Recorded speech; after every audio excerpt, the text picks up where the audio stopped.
Doctor Yunus সরকারের দুর্নীতি, অনিয়মে বিদ্যুৎ খাতের নতুন সংকট বাংলাদেশকে দেউলিয়া করার পথে থাকছে বিস্তারিত প্রতিবেদনে। ইউনূস সরকারের সময় বিদ্যুৎ খাতের অস্থিরতা, সংকট, অভিযোগ এবং বাস্তবতার বিশ্লেষণ। বাংলাদেশের বিদ্যুৎ খাত বহু বছর ধরেই নানা সীমাবদ্ধতা, আর্থিক চাপ ও নীতিগত জটিলতার মধ্য দিয়ে এগোচ্ছে। উন্নয়নের ধারাবাহিক অগ্রগতি থাকা সত্ত্বেও এই খাতে সুশাসন এবং স্থিতিশীলতার প্রশ্ন সবসময় সামনে এসেছে। সাম্প্রতিক সময়ে নতুন সরকারের আমলে এই খাত নিয়ে যে নতুন বিতর্ক, অসঙ্গতি ও অভিযোগ উত্থাপিত হয়েছে তা বিদ্যমান সংকটকে আরও তীব্র করে তুলেছে বলেই অনেক বিশেষজ্ঞ মনে করছেন। সাধারণ নাগরিকের ভোগান্তি থেকে শুরু করে রাষ্ট্রীয় অর্থনীতির ওপর চাপ, সব মিলিয়ে বিদ্যুৎ খাত এখন নতুন এক আস্থাহীনতার অধ্যায়ের মুখোমুখি দাঁড়িয়ে আছে। এই বিশ্লেষণে উঠে এসেছে বিদ্যুৎ খাতের প্রকৃত সমস্যা, অভিযোগ, নীতিগত অসঙ্গতি এবং সুশাসন প্রশ্নে চলমান বিতর্কের বিভিন্ন দিক, যা সমগ্র পরিস্থিতিকে আরও গভীরভাবে বোঝাতে সাহায্য করবে। বিদ্যুৎ খাতের পুরনো সমস্যা, সংকট কতটা গভীরে? বিদ্যুৎ খাতে দুর্বলতা একদিনে তৈরি হয়নি। দীর্ঘ সময় ধরে পরিকল্পনায় অসঙ্গতি, জ্বালানি বৈচিত্র্যে পিছিয়ে থাকা, ভর্তুকির উপর নির্ভরতা এবং অব্যবস্থাপনার মতো সমস্যাগুলো জমে এসেছে। অনেক বিশেষজ্ঞ মনে করেন, বিদ্যুৎ উৎপাদন বৃদ্ধিতে আগ্রহ থাকলেও তার সঙ্গে সামঞ্জস্যপূর্ণ অবকাঠামো, জ্বালানি আমদানি নিরাপত্তা এবং আর্থিক স্বচ্ছতা গড়ে ওঠেনি। ফলে উৎপাদন বাড়লেও খরচ বেড়েছে, ভর্তুকির পরিমাণও ক্রমাগত বৃদ্ধি পেয়েছে। এরই মধ্যে নতুন সরকার দায়িত্ব নেয়ার পর বিদ্যুৎ খাতকে ঘিরে যেসব অভিযোগ সামনে এসেছে তা এই পুরনো সমস্যাগুলোকে আরও জটিল করে তুলেছে বলে দাবি উঠছে। নতুন সরকারের সময়ে উদ্ভূত অস্থিরতা, অভিযোগের নতুন ঢেউ। ইউনূস সরকারের আমলে বিদ্যুৎ খাত নিয়ে যেসব বিষয়ে আলোচনায় এসেছে তার অধিকাংশই প্রকল্প ব্যবস্থাপনা, বকেয়া পরিশোধ, বিদেশি ও দেশীয় প্রতিষ্ঠানের প্রতি ভিন্ন আচরণ এবং সিদ্ধান্ত গ্রহণ প্রক্রিয়ায় অস্বচ্ছতার অভিযোগকে ঘিরে আবর্তিত হয়। সমালোচকদের মতে, সরকারের কিছু সিদ্ধান্ত বিদ্যমান সংকটকে কমানোর বদলে বরং নতুন করে অনিশ্চয়তার জন্ম দিচ্ছে। বিশেষ করে যেসব ক্ষেত্রে জনস্বার্থের চেয়ে প্রশাসনিক সুবিধা বা রাজনৈতিক ঘনিষ্ঠতাকে অগ্রাধিকার দেওয়া হচ্ছে, সেই সবকে নিয়ে সবচেয়ে বেশি প্রশ্ন উঠছে। বিদেশি প্রতিষ্ঠানগুলোর পাওনা দ্রুত পরিশোধ করা হলেও দেশীয় প্রতিষ্ঠানগুলোর পাওনা দীর্ঘদিন ধরে আটকে থাকা, দ্বৈত নীতির প্রশ্ন। বিদ্যুৎ খাতের সবচেয়ে আলোচিত ঘটনা হল বিদেশি প্রতিষ্ঠানের পাওনা দ্রুত পরিশোধ করা হলেও দেশীয় প্রতিষ্ঠানগুলোর পাওনা দীর্ঘদিন ধরে আটকে থাকা। এটি মোটেও নতুন সমস্যা নয়, তবে বর্তমান সময়ে এটি আরও প্রকট হয়ে উঠেছে বলে অভিযোগ আছে। যে কোনো দেশে বিদেশি বিনিয়োগ টিকিয়ে রাখতে সরকার সাধারণত বিশেষ মনোযোগ দেয়, কিন্তু একই সঙ্গে স্থানীয় প্রতিষ্ঠানগুলোর ন্যায্য পাওনা নিশ্চিত না করা হলে বাজারে অসম প্রতিযোগিতার জন্ম হয়, যা বিদ্যুৎ খাতের স্থিতিশীলতার জন্য ক্ষতিকর। সমালোচকরা মনে করেন, দেশীয় প্রতিষ্ঠানগুলোকে দুর্বল করার এ ধরনের আচরণ অভ্যন্তরীণ জ্বালানি নিরাপত্তার জন্যও হুমকি তৈরি করতে পারে।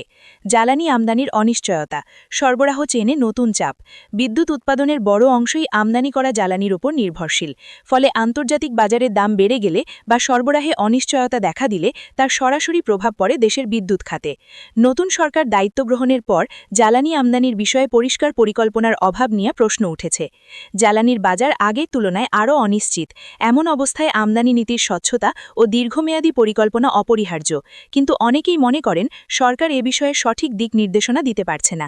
ফলে বিদ্যুৎ কেন্দ্রগুলো কার্যক্ষম থাকলেও জ্বালানির অভাবে সর্বোচ্চ উৎপাদন ক্ষমতা ব্যবহার করা সম্ভব হচ্ছে না, যা উৎপাদন ব্যয় বাড়ায় এবং লোডশেডিংয়ে ঝুঁকি সৃষ্টি করে। বিদ্যুৎ প্রকল্পে অনিয়ম ও অস্বচ্ছতা, অভিযোগের নতুন চিত্র। বিদ্যুৎ প্রকল্পে চুক্তি, অনুমোদন, নিয়োগ এবং ব্যয় নির্ধারণের মতো গুরুত্বপূর্ণ ক্ষেত্রগুলোতে স্বচ্ছতার ঘাটতি সবসময়ই একটি আলোচনার বিষয়। নতুন সরকার এ বিষয়ে আরও অভিযোগের মুখে পড়েছে। সরকার বিরোধী সমালোচকদের মতে, কিছু প্রকল্প অনুমোদনে অস্বাভাবিক দ্রুততা, কিছু ক্ষেত্রে অতিরিক্ত মূল্যায়ন, আবার কোথাও অভিজ্ঞতার চেয়ে রাজনৈতিক ঘনিষ্ঠতাকে গুরুত্ব দেওয়া, এসব বিষয় বিদ্যুৎ খাতের সুশাসনকে প্রশ্নবিদ্ধ করছে। এ ধরনের অভিযোগের সবচেয়ে বড় ক্ষতি হয় আস্থার জায়গায়। কোনো খাতে আস্থাহীনতা তৈরি হলে বিনিয়োগ কমে যায়, নীতি বাস্তবায়নে বাধা সৃষ্টি হয় এবং খাতটি দীর্ঘমেয়াদে দুর্বল হয়ে পড়ে। শক্তিশালী বাণিজ্যিক চক্রের উত্থান। লাভবান হচ্ছে কারা? বিদ্যুৎ খাত সবসময় বড় বাণিজ্যিক স্বার্থের ক্ষেত্র। এখানে বড় বড় চুক্তি, দীর্ঘমেয়াদী বিনিয়োগ এবং বিপুল অর্থপ্রবাহের সুযোগ থাকে। সমালোচকরা মনে করেন, সিদ্ধান্ত গ্রহণে স্বচ্ছতার অভাব তৈরি হলে এই বাণিজ্যিক চক্রগুলো আরও বেশি শক্তিশালী হয়ে ওঠে। অনেক পর্যালোচনায় দেখা গেছে, অস্বচ্ছ নীতির সুযোগে কিছু গোষ্ঠী বিদ্যুৎ খাতে নিজেদের প্রভাব সর্বোচ্চ পর্যায়ে নিয়ে যেতে চেষ্টা করছে। যেখানে জনস্বার্থ ও রাষ্ট্রীয় লক্ষ্য হওয়া উচিত মানুষের জন্য নির্বিচ্ছিন্ন, সাশ্রয়ী ও টেকসই বিদ্যুৎ নিশ্চিত করা, সেখানে ব্যক্তিগত লাভ ও স্বার্থকেন্দ্রিক চক্রগুলো শক্তিশালী হয়ে ওঠা পুরো খাতের জন্য বিপদের সংকেত। নীতিগত সিদ্ধান্ত ও প্রশাসনিক দুর্বলতা। সংকটের কেন্দ্রবিন্দু কোথায়? বিদ্যুৎ খাতে সমস্যা থাকলেও তা কাটিয়ে ওঠার জন্য সঠিক নীতি ও সুসংহত পরিকল্পনা প্রয়োজন। অনেক বিশেষজ্ঞ মনে করেন, নতুন সরকারের সময়ে সিদ্ধান্ত গ্রহণে পেশাগত দক্ষতার ঘাটতি আরও স্পষ্ট হয়েছে। যে কোনো খাতে নীতি নির্ধারণে প্রযুক্তিগত জ্ঞান, অভিজ্ঞতা, আন্তর্জাতিক বাজার বিশ্লেষণ এবং আর্থিক কাঠামো বোঝার ক্ষমতা থাকা জরুরি। এই জায়গাগুলো দুর্বল হলে সমস্যা সমাধানের বদলে আরও জটিলতা তৈরি হয়। সমালোচকদের ধারণা, প্রশাসনিক সমন্বয়ের অভাব, বিশেষজ্ঞ মতামত উপেক্ষা এবং দ্রুত ফল দেখানোর তাড়াহুড়ো বিদ্যুৎ খাতকে আরও অস্থিতিশীল করে তুলেছে। বিদ্যুৎ খাতের আস্থা সংকট, জনগণ ও বিনিয়োগকারীর দৃষ্টিভঙ্গি। যে খাত একসময় উন্নয়নের প্রতীক হিসেবে তুলে ধরা হতো, তা এখন জনগণের মাঝে উদ্বেগ ও হতাশা সৃষ্টি করছে। লোডশেডিং, খরচ বাড়া, বিলের চাপ, ভবিষ্যৎ অনিশ্চয়তা সব মিলিয়ে সাধারণ মানুষ প্রশ্ন তুলছে, এই খাত আসলে কোন দিকে যাচ্ছে। বিনিয়োগকারীরাও দ্বিধায় আছে। বিদ্যুৎ খাতের স্থিতিশীলতা ছাড়া কোনো শিল্প বিনিয়োগই নিরাপদ নয়। তাই এই খাতে রাজনৈতিক স্থিতিশীলতা, নীতি স্বচ্ছতা এবং দুর্নীতি নিয়ন্ত্রণ অত্যন্ত জরুরি। অভিযোগের বাস্তবতা ও রাজনৈতিক প্রেক্ষাপট। বিদ্যুৎ খাতের সমস্যা একাধিক স্তরে প্রভাব ফেলছে। আর্থিক চাপ যেমন বাড়ছে, তেমনি রাজনৈতিক অস্থিরতাও এই সংকটকে ঘনীভূত করছে। অভিযোগগুলো সত্য হোক বা না হোক, এসব বিতর্ক একটি বড় আস্থাহীনতা তৈরি করছে। কোনো খাতের সবচেয়ে ভয়াবহ সংকট যখন আস্থাহীনতা, তখন সমগ্র ব্যবস্থাই দুর্বল হয়ে পড়ে। বিদ্যুৎ খাতের সমস্যার মূল জায়গা হল এই অনিশ্চয়তা। মানুষ নিশ্চিত হতে পারছে না ভবিষ্যৎ স্থিতিশীল হবে কিনা। বিনিয়োগকারীরা নিশ্চিত হতে পারছে না শিল্প খাতে বিদ্যুৎ সরবরাহ ঠিক থাকবে কিনা। আর সরকারও পরিষ্কার করে দেখাতে পারছে না কোন পরিকল্পনা বাস্তবে রূপ নেবে। সংকট নিরসনে যা প্রয়োজন। বিশেষজ্ঞরা মনে করেন, জবাবদিহিমূলক প্রশাসন, স্বচ্ছ চুক্তি, যথাযথ পরিকল্পনা, জ্বালানি উৎস বৈচিত্র্যায়ন, বাণিজ্যিক চক্রের প্রভাব কমানো, দেশীয় প্রতিষ্ঠানগুলোর প্রতি সমান আচরণ, জনমুখী নীতি। এসব ছাড়া বিদ্যুৎ খাতের ভবিষ্যৎ স্থিতিশীল হবে না।